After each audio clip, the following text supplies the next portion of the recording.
नमस्कार। MSD 6 के अंतर्गत आज हम हिंदी में प्रगतिशील काव्य की परंपरा इस विषय पर चर्चा करेंगे। तो प्रगतिशील कविता का संबंध समाज के अंतर्विरोधों और विकास से है। इसलिए जैसे जैसे समाज में परिवर्तन होता है, प्रगतिशील कविता में भी परिवर्तन होता है। यानी क्योंकि प्रगतिशील कविता नाम ही प्रगतिशील है, तो उस रचना में भी परिवर्तन हो जाता है, उसके स्वरूप में भी परिवर्तन हो जाता है। यही कारण है कि प्रगतिशील कविता हमेशा एक सी नहीं रहती, वह समय के अनुसार बदलती रहती। 30 के दशक में हिंदी कविता में जो परिवर्तन दिखाई देते थे, उसने उस सुदृढ़ काव्य आंदोलन को जन्म दिया, जिसे बाद में प्रगतिशील कविता के नाम से जाना जाने लगा। लेकिन इससे पहले भी हिंदी की कविता परंपरा में प्रगतिशीलता के तत्व दिखाई देते हैं। यदि हम आधुनिक युग के संदर्भ में भी विचार करें तो प्रगतिशील काव्यधारा की कई विशेषताओं के मूल उत्स हमें भारतेंदु युगीन काव्य में दिखाई देने लगते हैं। यानी प्रगतिशीलता का जो कहते हैं बीज डलते हुए हम उसको भारतेंदु युग में भी देख सकते हैं, क्योंकि उस समय भी बहुत सारे परिवर्तन आना शुरू हो गए थे। लेकिन वो जो परिवर्तन थे वो भाषा पर विशेष रूप से परिवर्तित दिखाई दे रहे थे, समाज पर उसकी प्रतिक्रिया हो रही थी।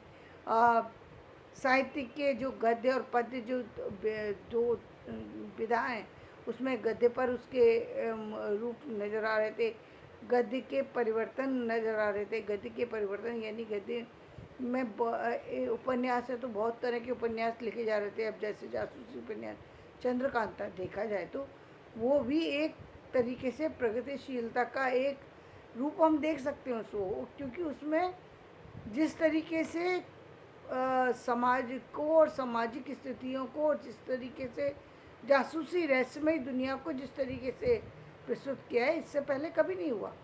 तो ये एक प्रगतिशीलता का ही परिचायक है। आपकी देखने का नज़रिया कि आप उस चीज़ को कैसे देख रहे हैं।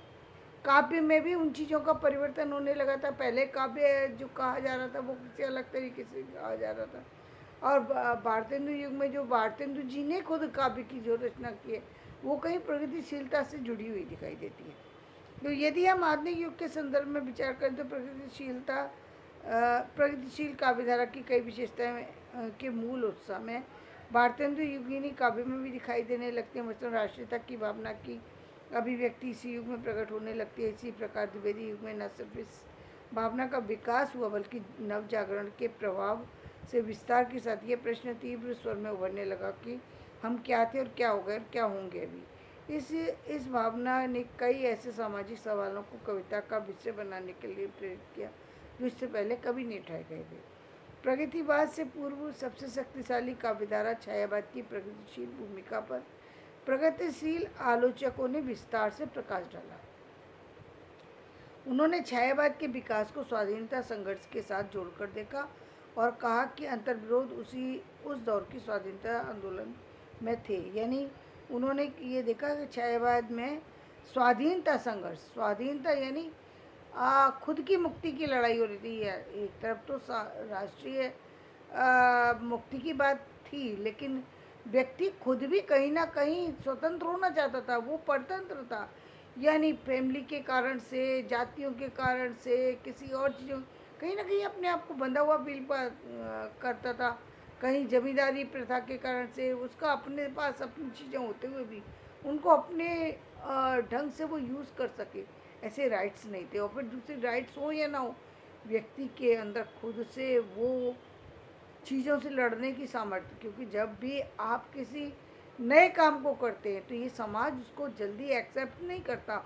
उसके लिए या तो आपने अपना माइंड सेट बना लिया है कि मुझे ये आलोचना सहनी ही पड़ेंगी, तब आप कर जाएंगे, क्योंकि वो सारी आलोचना तो होती ही होती है। नए परिवर्तन जो आते हैं वे समाज उनको ऐसे ही नहीं एक्सेप्ट करता। तो ये सारी चीज़ें थी। इस भावना ने कई ऐसे सामाजिक सवालों को कविता का विषय बनाने के लिए भी प्रेरित किया जो इससे पहले कभी नहीं उठाए गए थे। जैसे गजानन माधव मुक्ति बोध की रचना है कि अंधेरे में, क्या है वो, एक तरह से वो प्रगतिशीलता का ही परिचायक है कि किस तरीके से व्यक्ति छटपटा रहा है। प्रगतिवाद से पूर्व की सबसे शक्तिशाली का, और वो भी युवा मन की, वो युवा मन का जो सबसे ज़्यादा, जैसा कि मैं अपने जो मोटिवेशनल वीडियो इसमें बराबर कहती हूँ कि व्यक्ति फिर छटपटाता है 30 साल के बाद, फिर छटपटाता है और उसको लगता है कि मुझे वो सारी चीज़ें मिल जाएं। अब जो चीज़ें मैंने पीछे छोड़ दी वो कैसे मिलेंगी? एक दिन में कोई चीज़ कैसे पनप सकती है? 30 साल का जो समय था आपके पास, उस समय कोई लाइबिलिटी नहीं थी आपके पास, लेकिन उस समय को आपने ध्यान नहीं दिया। अब आप चाहते हैं, लेकिन अब आपके पास इतनी सारी लाइबिलिटी है कि अब आप उसके लिए समय नहीं निकाल सकते, पीछे नहीं मुड़ सकते, पीछे मुड़ने का समय नहीं है, अब आगे चलने का समय। तो जो पीछे छूट गई चीज़ें उनको कैसे भरे?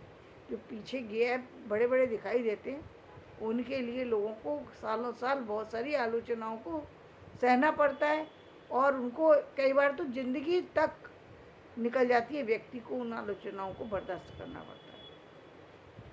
प्रगतिवाद से पूर्व की सबसे शक्तिशाली काव्यधारा छायावाद की प्रगतिशील भूमिका पर प्रगतिशील आलोचकों ने विस्तार से प्रकाश डाला है।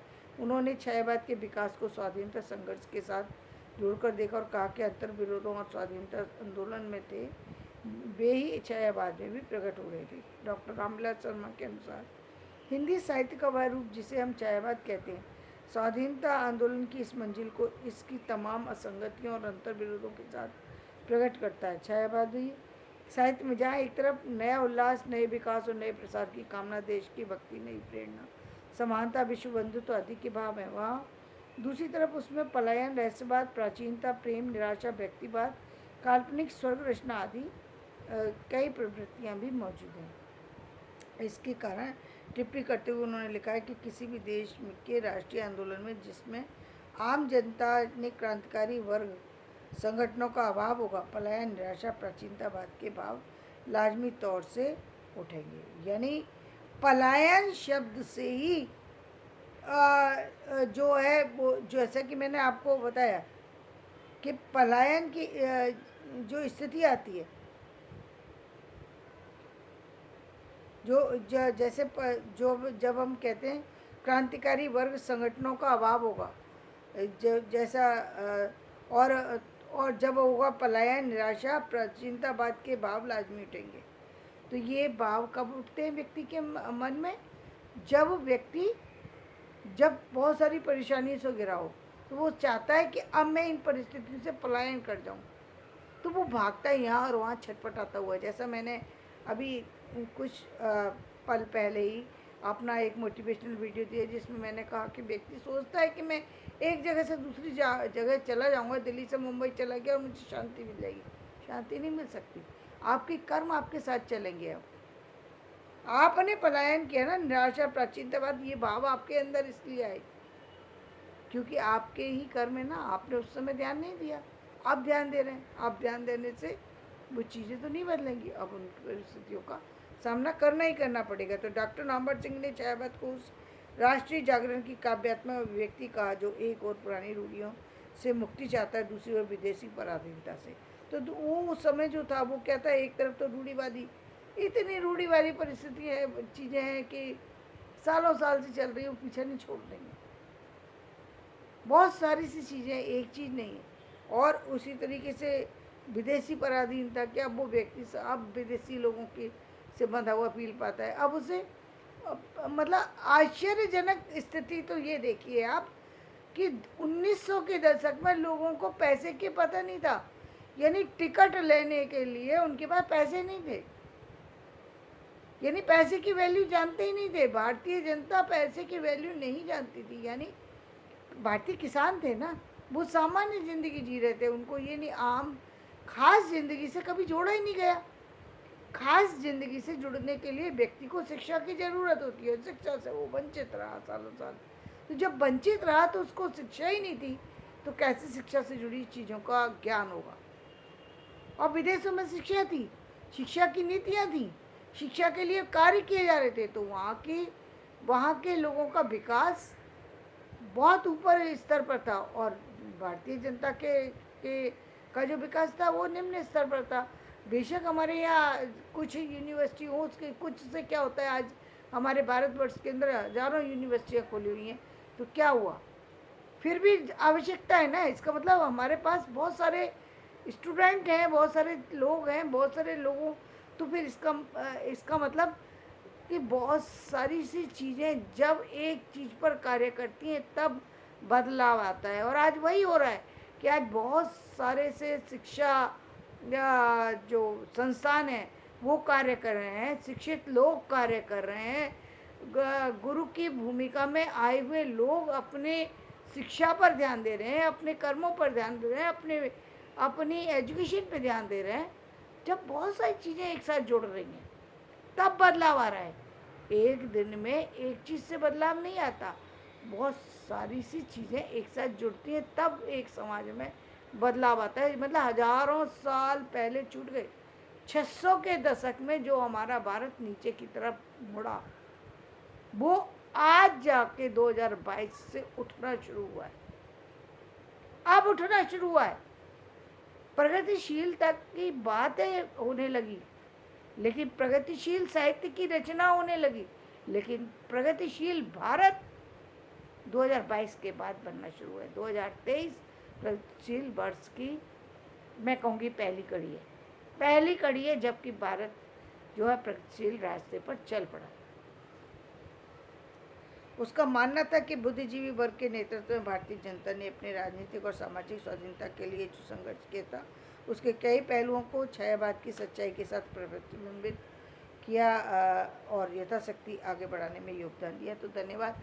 मैं इन्हीं शब्दों के साथ अपने इस वीडियो को विराम दूंगी।